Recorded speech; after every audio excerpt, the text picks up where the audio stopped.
Hi. I was grooving there. That guy, there's a heavy bass line in there, and that guy is slapping that thing. Yeah, he He is is. just slapping it. I mean, I'm assuming I can't see, but more times than It's, not, when it you hear seems that sound, longer it's though. slapping it with their thumb. Believe it or not, that one is shorter than the other one that we use. Oh, is it? Can you believe that? It seems No. longer because of the music. It seems like it's like, oh my gosh, you're like, how much longer? Oh, But I I do have like some that. music for you. Okay. Well, Hey, put it hey, by the Amy. microphone so I can hear it. Can you hear it? Oh, there we go. Now it's coming. Ooh, that's good now.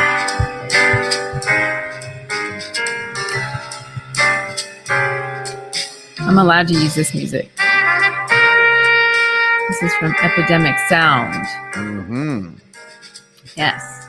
Let's get you on the groove tonight. Thursday thoughts in the groove. There we go. You need to put your silky voice on tonight. With awakenings within. We're here in Kansas City. The night hour is upon us. The sun is going down. Yeah. Life is coming up. But we're one day away from the weekend. But it's Thursday night. And we're going to groove with you. We're in the groove at Awakenings Within. Tonight on Thursday Thoughts. We even got some folks grooving with us. Amy, Crystal, and Larry have all joined us. Hi, Larry. Hi, Crystal. Hi, Amy. Mm-hmm. Did you like our grooving? Exactly. What are you guys drinking? I'm drinking a Arnold Palmer Light. Ah. Is that because the Masters is coming and we're going to get to see the Masters this time, actually in April this year? Yes. It's coming soon. I know. Will I be in Florida for that? I'm not sure. But it's in Augusta, Georgia. So it's in Augusta this time. No, it's always sometimes there. It is. It's always at the same golf course. Yeah. Yeah, Augusta. Larry was grooving. Larry was grooving. So we were using our jazz voices. Exactly. I'm like ready to go downtown to what is it? The Green Lantern or the Green Light or whatever that place is. There's the Green Lady. Green Lady. That's the one. Green Lady. Or the Phoenix. Right. There you go. I love the Phoenix. Top fan showing up again. Yay. All right, Larry. Hey, Crystal, I'm so glad you joined us. And Amy also. So tonight we are going to chat about just things that are going on. Okay. It is Holy Week. It's true. And what do they call Thursday? Thursday? Maudie Thursday? Yes. I didn't even know that term growing up. Never even heard it. Yeah. Say it again so that they know. Maudie. I believe it's Maudy, Maudie Thursday. Yeah. Monday Thursday. There we go. Monday Thursday. And I was like, what? So. Right. It basically Monday Thursday focuses on the Last Supper, the washing of the feet, which in my view, this is my Bob Scott view, one of the most poignant moments in human history. When you think about what was going on there, what was about to happen, but and the one disciple that actually unpacks the whole event for us is John. Oh, yes. The other three gospels sort of zoom over it, but John goes into great detail.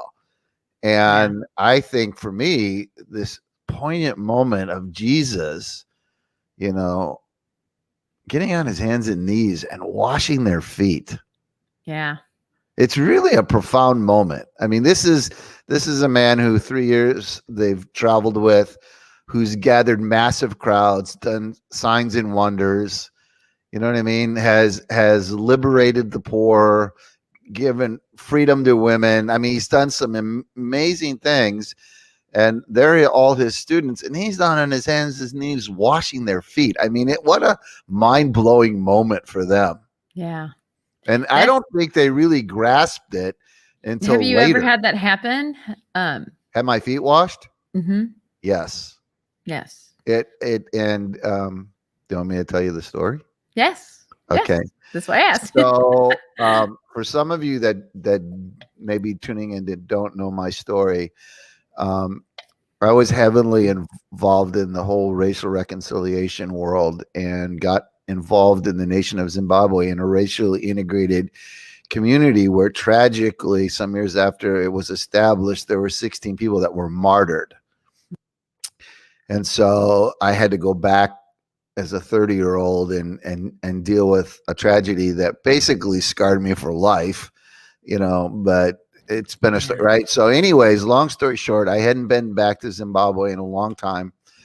And in 2018, I went back and through a whole series of weird things, because I actually was banned from the country for many years because they didn't like a book that I had written. But anyways, I go back to this event and I share my story, and there's a profound thing that happens, a lot of tears, different things like that. And a black brother, one of the race of people who killed my friends, comes up and kneels down in front of me and washes my feet. And it wiped me out. Like I was absolutely undone. Wow. I don't know that I've had a more powerful in terms of emotive moment in my life, because it was profoundly healing, and I was so humbled by the whole experience, and so just in awe of his reflection of the character of Christ. It just blew me away. I don't know that I've had an experience like that, and that happened in 2019, actually, 2 years ago. Yeah, wow. So that's the only time in my life that I can remember it happening, and it was such a poignant moment for me. So he was from the tribe that actually did that to the missionaries. So what about you? Have you ever had the experience of washing the feet? Yeah, our pastors have done that, and then it felt like that they wanted to do that. And, it's supposed to be a humbling exercise, I guess. And it was really profound. It was also at a retreat, and it was pretty amazing as far as the spirit and, really being heavy and present and really, it makes you, and funny, I was just reading an article about lamenting, and it makes you lament. It was very lamenting, that term, and just that heaviness, Right. And I like to watch The Passion of the Christ either tonight or tomorrow night. I'll pull that out and watch that, because I think that we get disconnected from the story sometimes, and we have to be reminded of the sacrifice that it did take. So I kind of feel like, this is the time, when we really think about, at Christmas, we think about his birth and, happy things really. And then at this time is when we think about, the sacrifice that was given. And it also is a happy thing, right? I mean, it turns out in a good way. It's a roller coaster ride over 3 days. Yeah.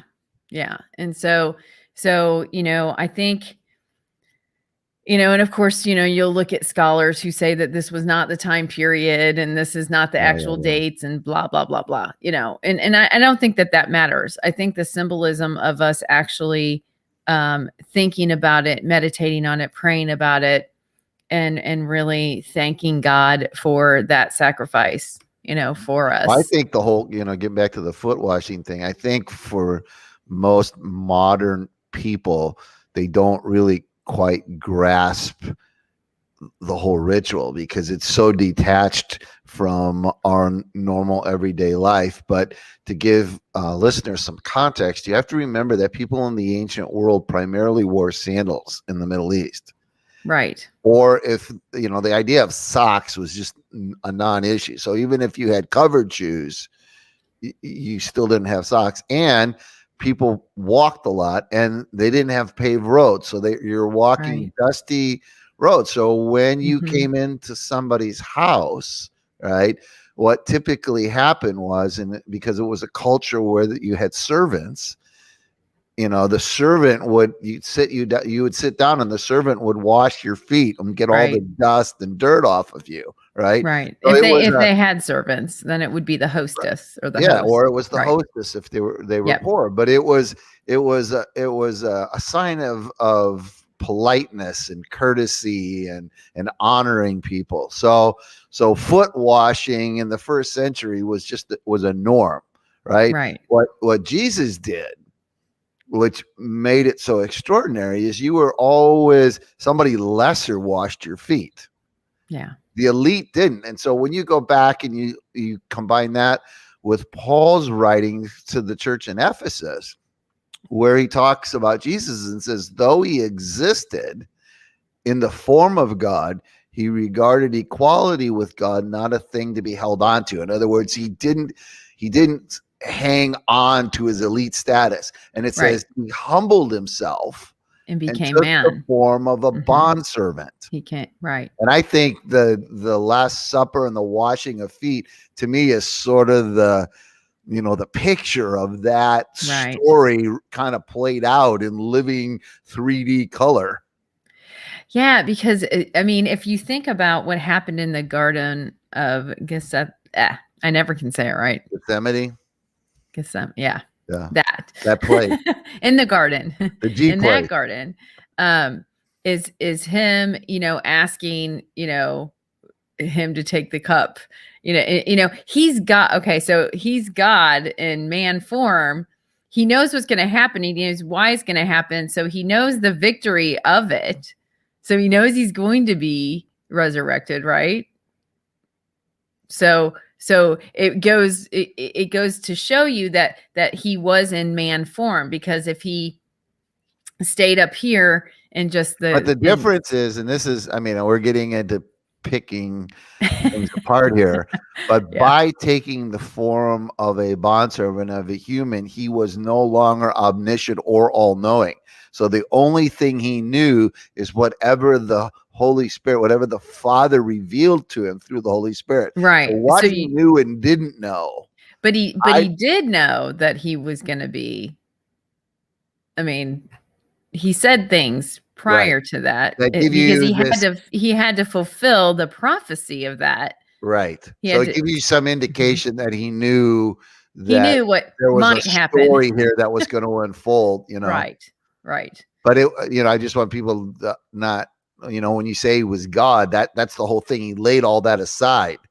Right. So he put himself form. In other words, in order for him to be a sacrifice, he had to be fully human. Like he had to see the whole situation from his humanness. Right. And not from his godness. Right. And he was saying he was the son of man. He was the son of God, not God. So he was saying that he was the son of God. So so he's taking on this human form and suffering as a human. So everything that he went through at the Calvary crucifixion, he went through as a human. Right. Including the temptation that night, that's temptation. Very human. God, I don't want to do this. Right. Like, Father, take this away from me. I don't want to do this. This is frightening. This is terrifying. Right. Like anybody. Right. So and in order for him to be a sacrifice, that's the way it was required of him to walk. He had to be human and walk through this, with all the fears, anxieties, doubts, everything that a human would go through. So including this article I was reading about the coronavirus and what's going on with us as Christians, and what we think about it is God did feel those lamenting feelings too. Like, I think they always think that God just doesn't have a feeling, right? Mm. If we're made in his image, he has feelings, right? Yeah, I was going to say, where do feelings come from then? Right. So we're made in his image. So he does have feelings. So he did have a feeling about that. I'm sure he's having a feeling about what's going on right now.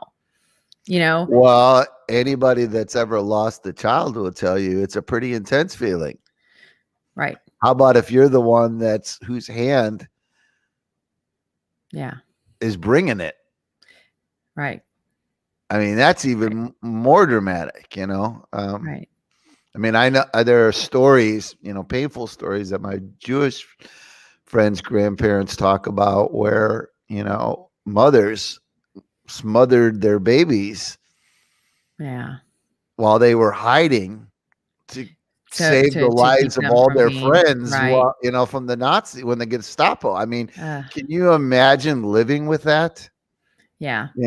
I'm just saying that's, there's a very raw human side to this whole story with Jesus and his father and what all this went through, and then it talks about the fact that he went somewhere afterwards and, what I mean? And there was a battle, Right. Right. And in Genesis, it talks about how God was grieved to his heart, over the wickedness of the human creatures, right? He was devastated when the people of Israel turned from him. So, I mean, put yourself from his side. I mean, here he is. He gives mankind this beautiful garden, right? That provides everything for them.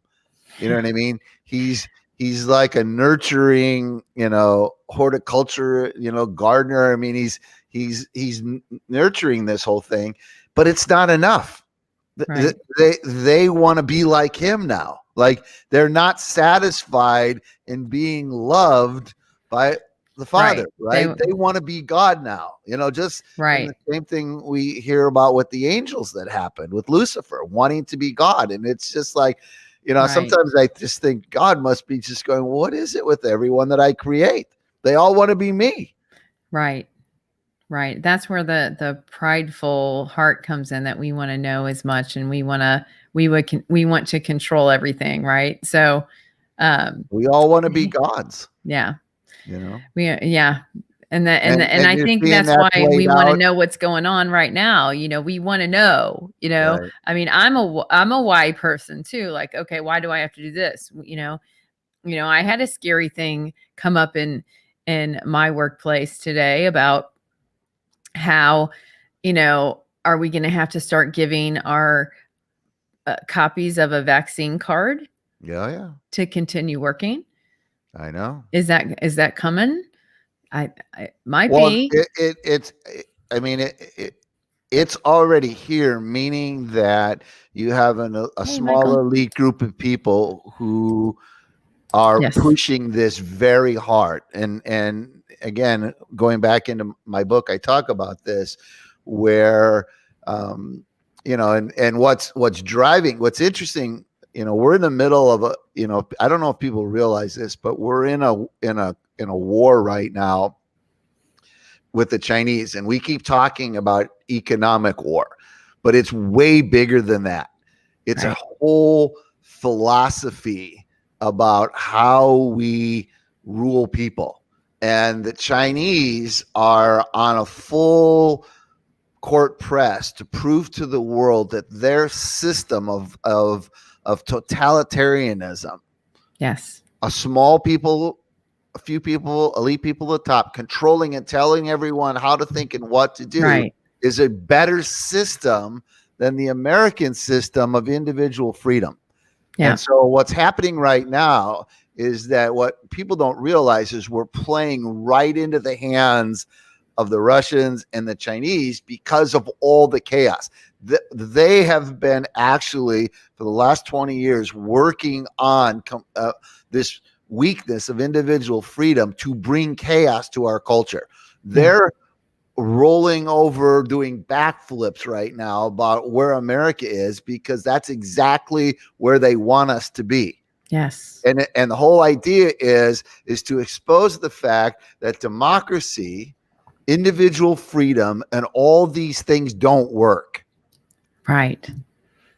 You know? So there's a lot more going on, but what's happening with us is we're so focused on ourselves. We become so narcissistic, right? Yes. that we don't see the big picture. So while we're all clamoring to meet my selfish needs, we're playing right into the hands of the totalitarians. Yeah. And there's a lot of people in the middle. So if you think this through, you got all of Europe all the way down through Africa, right? There's those 3 time zones. Yes. And all of that's the battle right now. And everything's being battled over these 2 completely different worldviews. Well, I think it would be wise for our audience to look up the Rockefeller Foundation and see what they're up to in AI right now. That was brought to attention today, and looked that up, and yeah. Well, I'll be posting. I was like, wow, reading your book and then seeing all of this stuff it all unfold. It's amazing. It is. I'm going, okay, Bob, like, what page are we on? I know, but if you know it, it's interesting because it's almost like I think of the old Star Trek with the Borg. And they had this phrase, resistance is futile.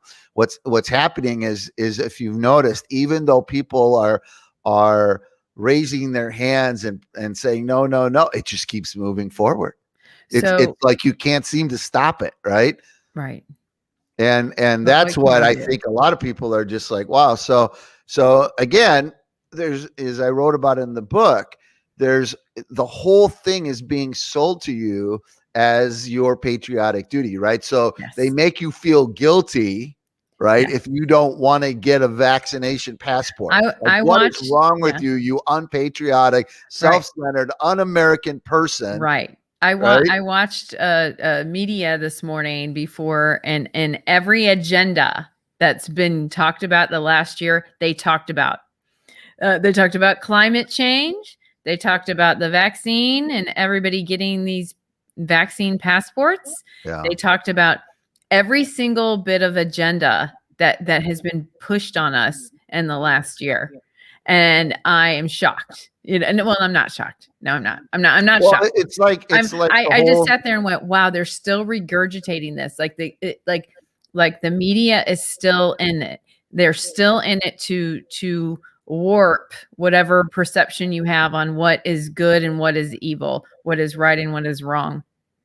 And they're just going to keep pushing that. And until you guys have an awakening of some sort, what is it that we can do? Well, we can stay pretty strong in what we know is true and what is right, as long as you turn off that media, turn the button. I was explaining this to somebody today, and again, this is my perspective on things. But what's happened in journalism in America is that it's become propaganda. And here's why I say it's propaganda.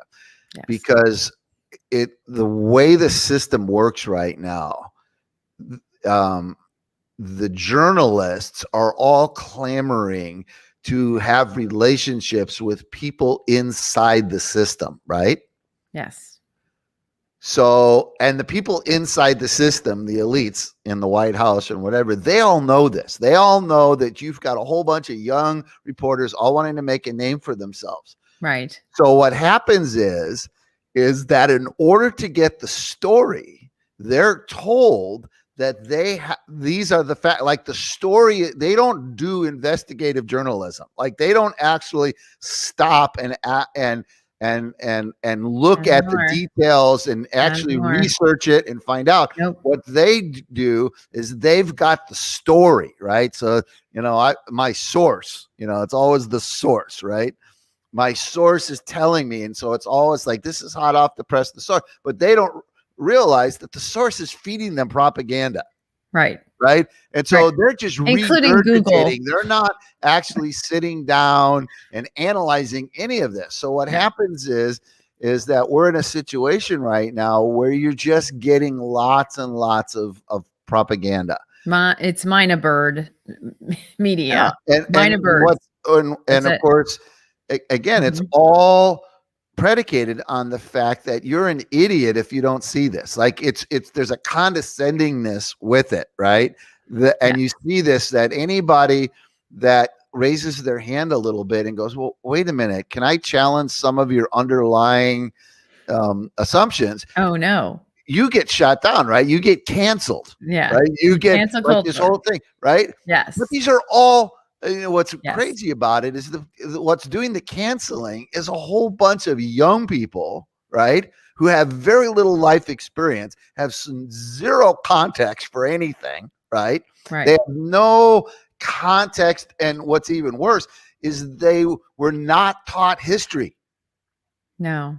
Right? No. So they have all these opinions, and you're sitting back as somebody that's got a few years under your belt and a little wear and tear on your tires, and you're just looking at this going, are you kidding me? So, I'll give you a prime example of something that happened in history that none of these young people know anything about, right? And that's why in 1938, the Nazis were ramping up for war. And you had two worldviews. You had Winston Churchill, who was basically standing up and telling everyone that's evil. Like, the heart and soul of this is evil. These people are out to conquer the world. Right. This is evil. Right. Neville Chamberlain, who was the prime minister, right, who came from remember, we're talking about opposite worldviews, came from a completely liberal opposite worldview, who believed that people are nice. Like, people are really good. Like, if you actually present to them logic, right, they'll make the right decision, because at the core, we're really good. Humans are really good, right? So he takes a plane, flies over, meets with Hitler. They called it appeasement, right? And he comes back and he's waving this paper. We've got a peace document. The whole time, the Nazis are just laughing their asses off at him, right? Right. Because, like, he's an idiot, right? And so he's waving this document, and a year later, the whole thing goes all completely up in smoke. And the reason why Churchill ends up coming back and becoming prime minister is because he called it the way it is. And one of the things that is a real struggle right now is again, it's a worldview. There's a whole group of people on one side that recognize the fact that human beings have a tendency towards self-centeredness, are driven by selfish ambition and greed. We have a nature, right, that tends to be from the beginning. There's a whole nother group of people who think we're all really good, and we just got to let our good, right? Yes. And but see, now, but you have to transform into that good. I mean, now the reason why, now this is kind of interesting, but one of the reasons why some of us that are older roll our eyes when we see is the fact that we lived through this in the 1960s.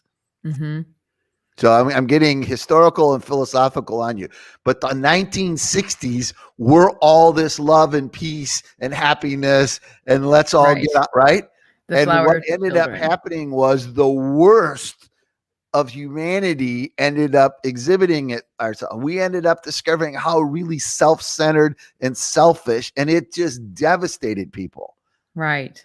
Now that generation's all dying, right? They're all in their 80s now. I mean, we're talking about the this is the Rolling Stone, the Beatles generation, right? That whole group of people that were just a decade ahead of me, right? Right. They all learned just how wicked humans are.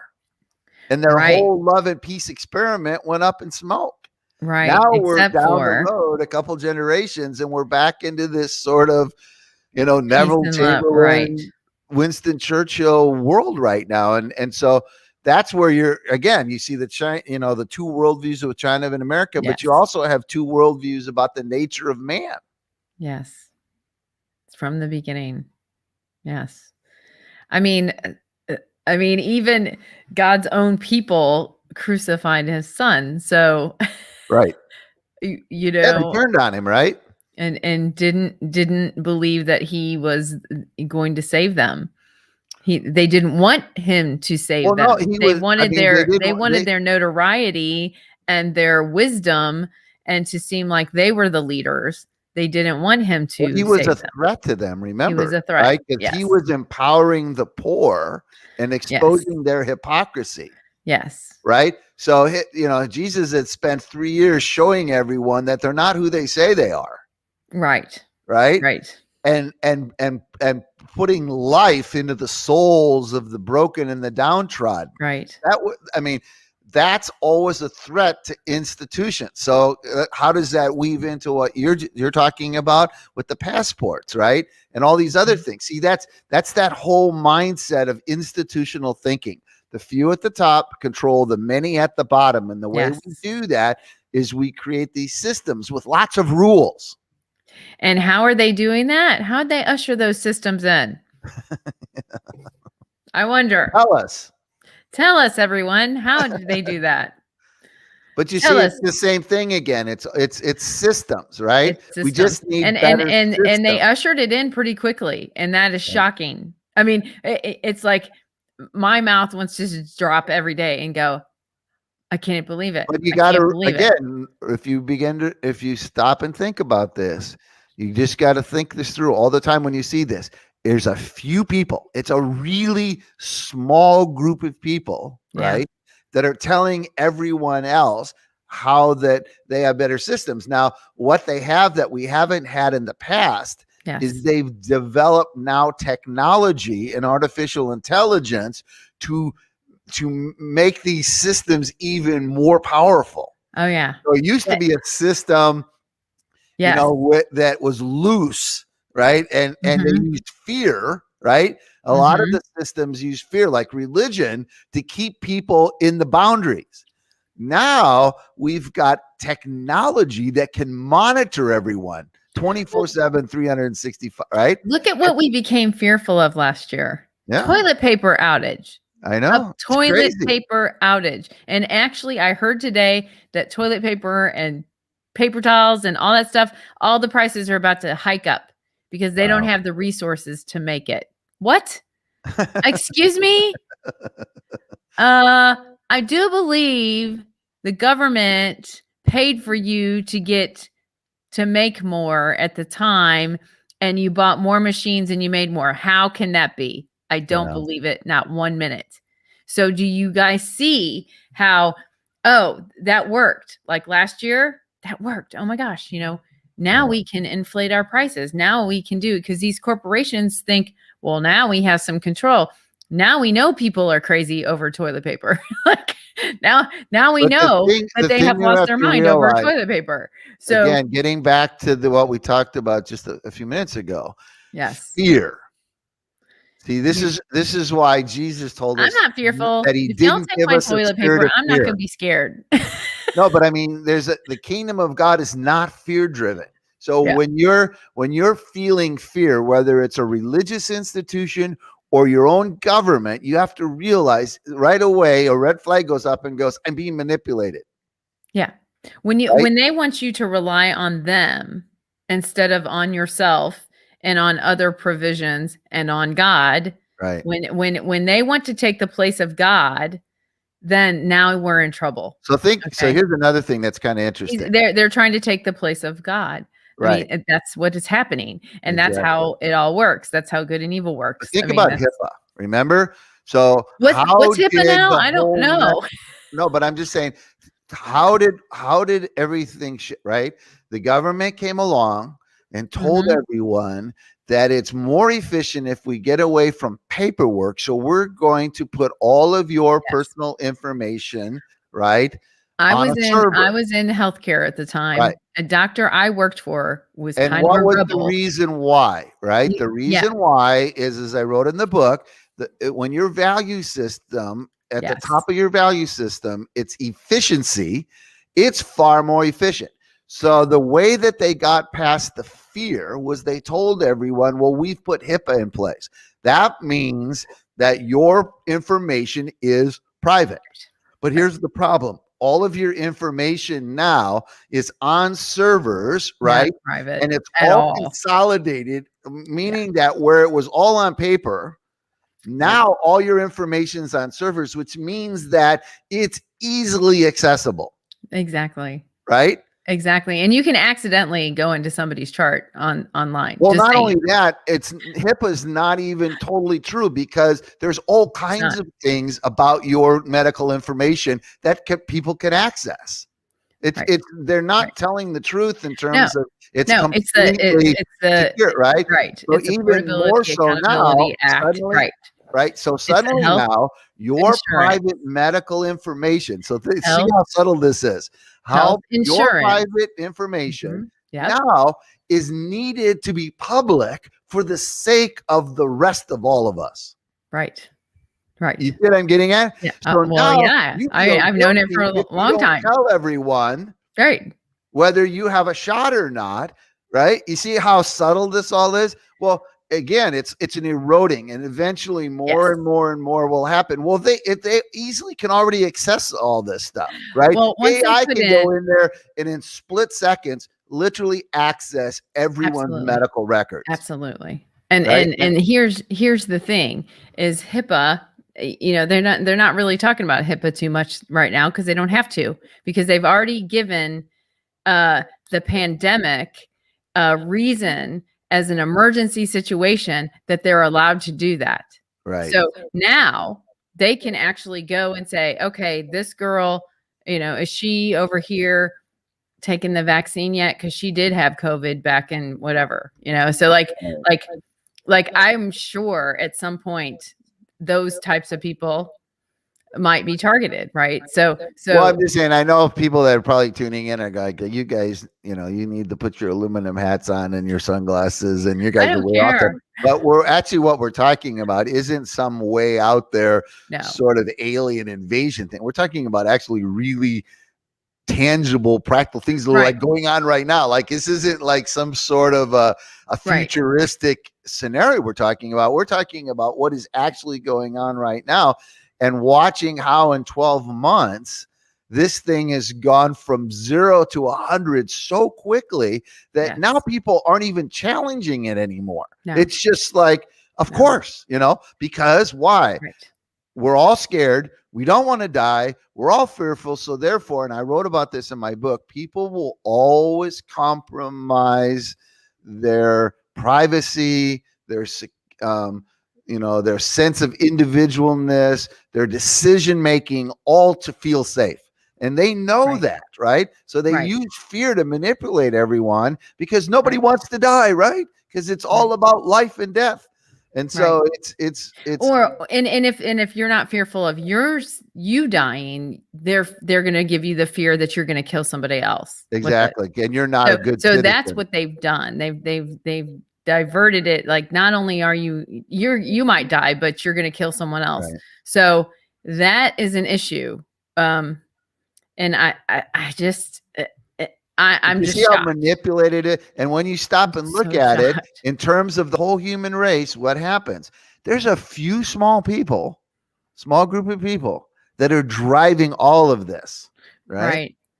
Right. And people have stopped questioning if their loved one actually died of COVID or not, if it's actually. So, I mean, I know we're getting controversial here, and I usually don't go down this line, but it came real to me today when it was brought up, when we were looking into the HR stuff for it, that yes, your employer can make you show your card. Well, if you show your vaccine card, they can make you show the card. So or else your job's in jeopardy. What you had for the last year is hundreds of trillions of dollars of real estate that's not being used, i.e. offices all over the world, right? Yep. I mean, you can drive here in Kansas City, just drive over on 435 and Bannister Road, where Cerner built a multi-million-dollar facility, just open, and it's a ghost town. I mean, there's hundreds of millions of, right?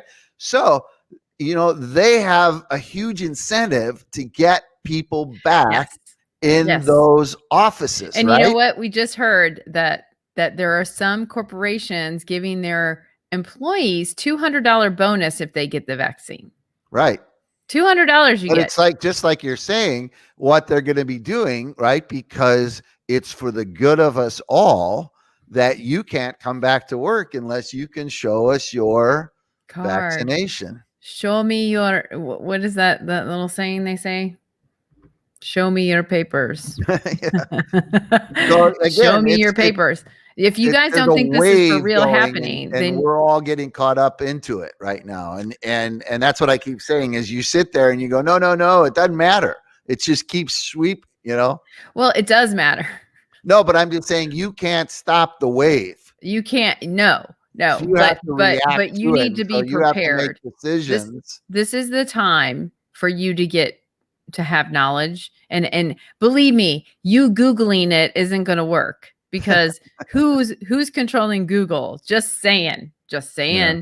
Okay. So you have to be smart, and you Well, I'm have going to to post an article tomorrow about how Google is helping New York actually control everything. Like they want to automate the whole city of New York. Como and Schmidt, the head of look up Google. the Rockefeller Foundation. Look it up. They just like I talked about in the book, they're going to build an automated culture. You guys are in for some eye-openers in the AI world.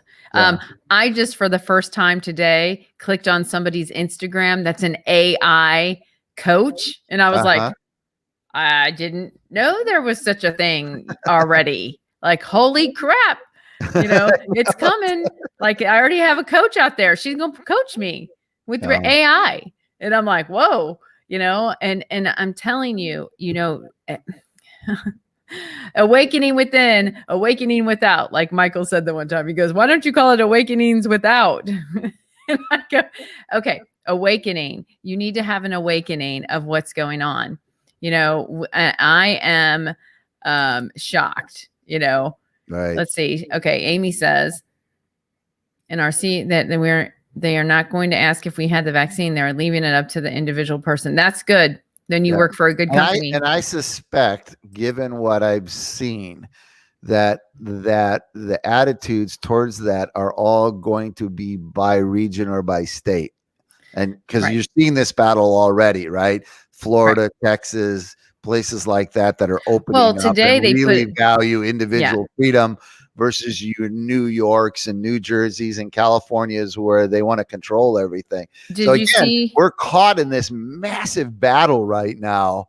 Yeah. Ideological, philosophical, whatever you want to call it. But we're caught in the middle of a massive cultural conflict in every which way. So, there's a downside to it, because I know, people who like to abdicate their decisions get all into anxiety because they don't know which way to follow.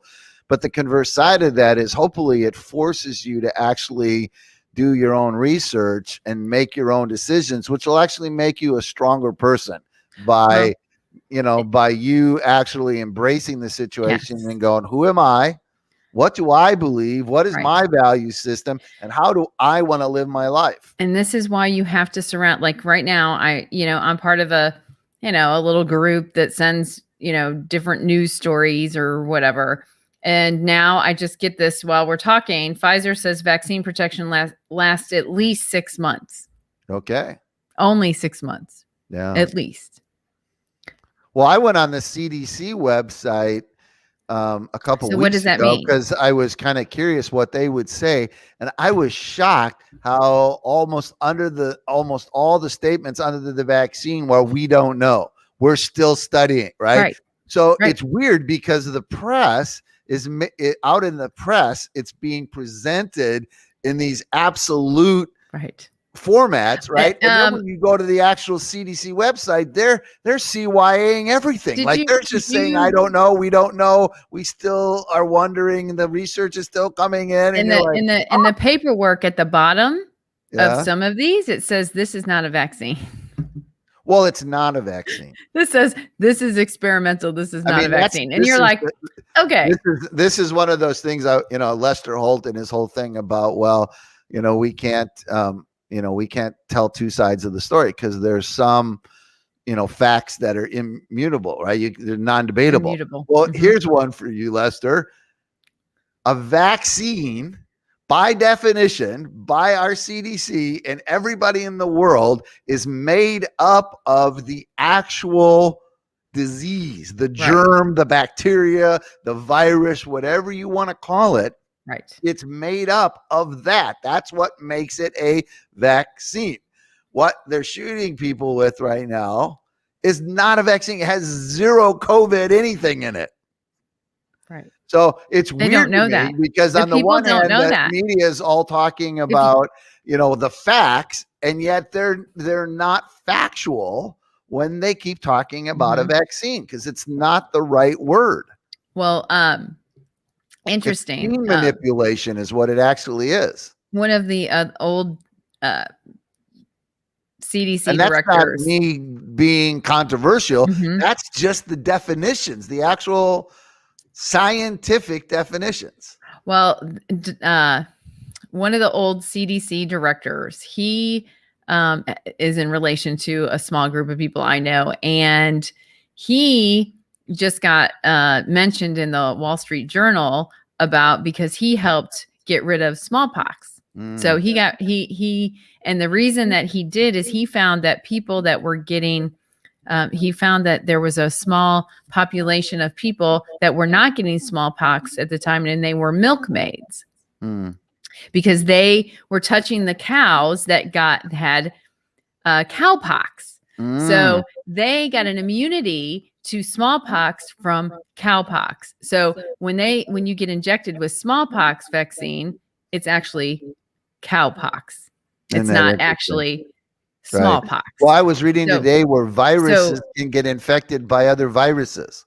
Right. So therefore that shows you that not always it can translate differently. But what I'm saying is like this experimental thing they're doing right now is experimental. And now Pfizer coming out and saying, well, it only lasts 6 months. Well, how do they know it only lasts 6 months? Yeah. Like where are they getting? I mean, people have, I don't understand. And why are they getting sick now? Right. I mean, and a certain doctor, the only way you would know that would be that people are getting sick with COVID that have had shots. Right. But have they been out for 6 months? Well, remember there were people that were in the studies before it was put public. So, I mean, they have thousands of people that were. Here's the problem. Do you have confidence that they're going to report the correct data? There's the problem. Well, that's a very valid question. That's the problem. Of the politics of it all. Once people lose confidence in their leadership and anything they have to say, they're not going to believe anything, at this point. But I just think it's important that people don't move past the fact that they're being told they're being vaccinated, and by the government, the CDC, and everyone in the scientific community, that is an inaccuracy. There is no other living organism that's being injected into you to fight this thing off. It's almost like a prophylactic. What they're giving people is manipulating RNA so that you have a certain reaction when it sees a certain thing. So they're playing with your code, like your computer code. It's right. And somebody I know actually had the had the shots in arms. I love how they just they got a lot of shots in arms this week. Well, I'm glad they got some shots in arms, but so the person got shots in arms. Well, it enacted his code where it thought that he had a different type of infection and treated it like that, and then turned it into sepsis. So it quickly turned on him. Right. So that wasn't good. The thing that's a little disconcerting, to put some perspective to this, is that typically all previous vaccinations took 10 years 5 to 10 between the time that they started on it and it came to market, right? 10 years. It usually takes a decade. In that decade, right, of whatever, almost 90% of those tests fail over that 10-year period. Only 10% of all, right? What we did, or what whoever did, what these guys did, happened in less than 12 months.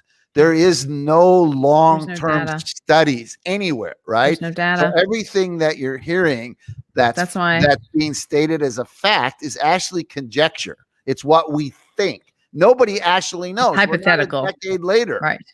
Right. So it's important that you know, and this is what I was talking about earlier when I say propaganda, because the media should be the ones, right? You know, and be investigative and going, okay, using accurate terms, give reasoning, putting perspective, context, whatever. They're not. No. It's all 100% whatever the the few tell us, we print. And so this is really interesting, but I mean, some of us are a little older. I went through this as a kid, and there was a guy that wrote a book about overpopulation. That book was considered fact, right? It was considered fact. We were all terrorized as kids that when we got to be adults, there was going to be no room for us, right? All the experts jumped on. This was taught at college university. Some of that. I remember that, actually. Yeah. Right? It was taught at all the college universities. Well, that's what they're saying about Social Security, too. Fact, right? And it turned out to be completely wrong. Right. And so this is one of the cultural sort of historical dynamics that happens. That's why in my book I talk about Charles Mackay and his book about the madness of crowds and what happens with groupthink, right? And what happens is that we get caught up in these waves and we all jump on these assumptions as though they're facts, right? And we reinforce this narrative, right? Only to find out later this was completely bogus. Like there were no actual facts. So I'm just, I'm not saying don't get this. I'm not saying any of that. We're not being proponents on either way. What we're being proponents of is wisdom. Use your intelligence. Use your researching. Use some resources. Make a decision to get the shot. Realize what you are getting. You're not getting a vaccine. And realize what's kind of going on, or really having that awakening of. So here's what's interesting is think about this in other situations. When you go in, right, you have, a disease or a sickness or whatever. What does your doctor always tell you about the cure? He always tells you the risks. Yeah. Right? Your risks. And remember how they always CYA, right? They're always telling you, well, you actually have to make the decision. But here are the pros and cons of this course of treatment that I'm recommending you take, right? Are we getting any of that now? Isn't that interesting? It is interesting. Right? In every other situation, medically, we always are told what our options are. Well, luckily, I have a good group that does say that it's up to me. Yeah. Right. But I'm just saying it's not coming from the media. It's not coming from the medical. I mean, it's not. I mean, there's a few voices out there who are sort of crying in the wind, who are getting drowned out by the naysayers. You know what I mean? That have kind of raised their hand and go, yeah, but, and of course, nobody will address their, it's like you just get steamrolled over, but they're going, wait a minute. But I mean, have you considered this? Have you considered that? Right. But it's not PC. It's not, or we're caught up in this tidal wave as Mackay would talk about in his book, this madness of crowds. And it's like, if you stand up in front of the wave, it just bowls you over. So, what I tell people is just keep quiet and whatever decision you make, keep it between you and your loved ones. Right. And, I all these people, I mean, this is so bizarre to me. This tells you the moment we're in.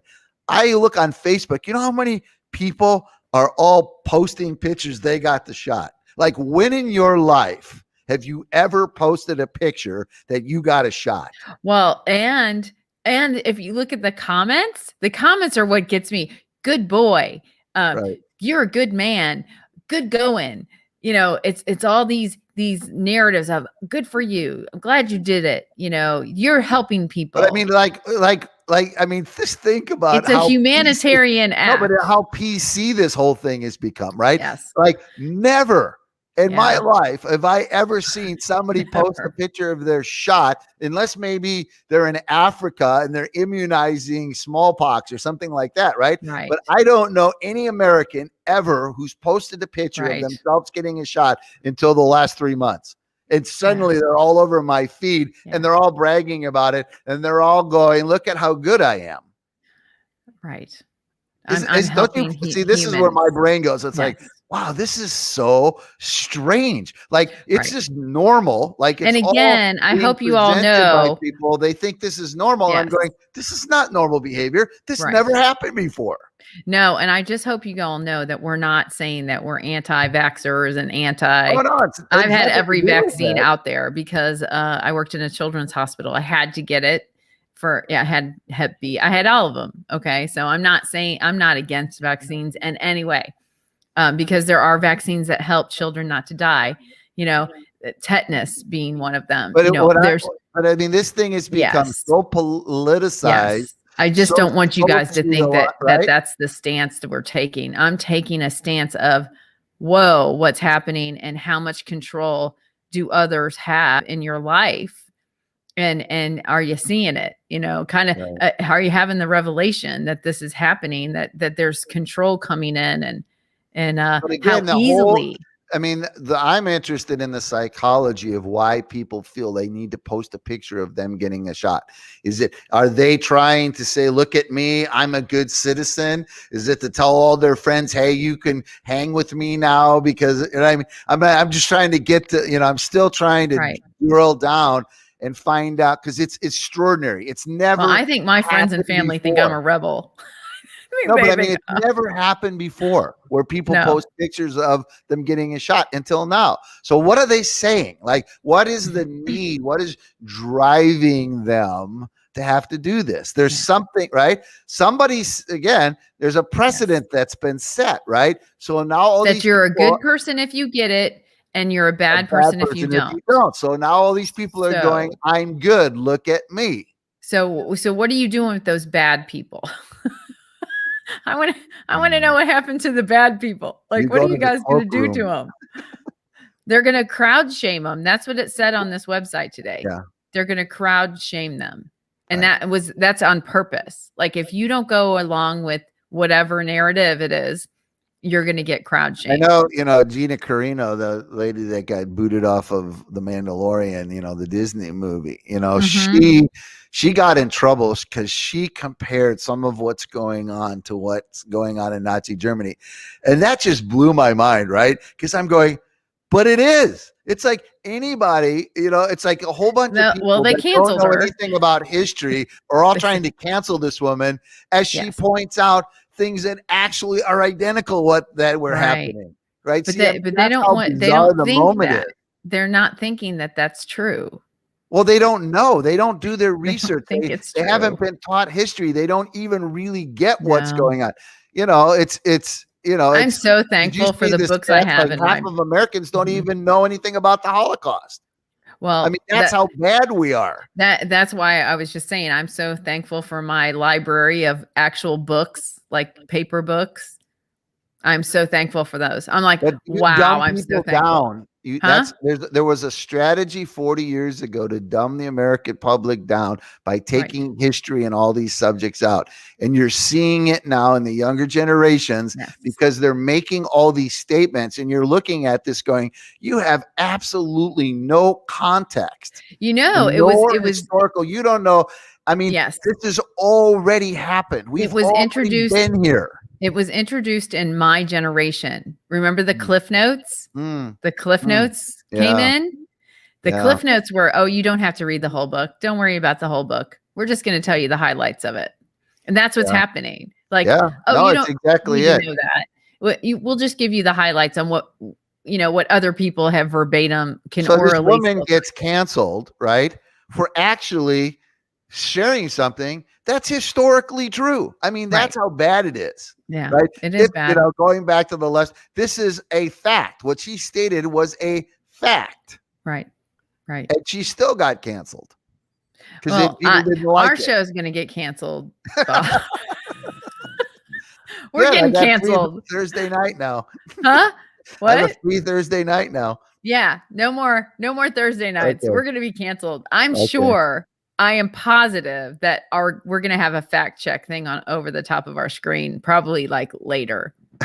Just saying, because we said some words you think about it, that the AI heard, and when the AI heard it, it's going to go through this thing. Say, there's no human being that will do it. Like no human being AI can watch for an hour, but a machine will sit there. You know, Larry says we'll be in jail. We will. We're gonna be in. We're gonna be in Facebook jail later. So when you see Awakenings Without, it's us. Yeah. Look for the show Awakenings Without. Well, people, if you want to understand the times and seasons, read Dietrich Bonhoeffer. Yeah. But I want you guys to do your homework. Who saw the times and seasons and what was happening in Germany in the 30s, and just like Larry said, he ended up in jail. He's in jail for just saying something like a phrase. He just said he said something so like a positive, inspirational phrase, and he got put in Facebook jail. I know. It's insane. What? How did that happen? But no, it's insane what's going on right now. But that's again, go back if you want to read an interesting book. It was written in the 1850s. Charles Mackay's The Extraordinary Delusion and Madness of Crowds.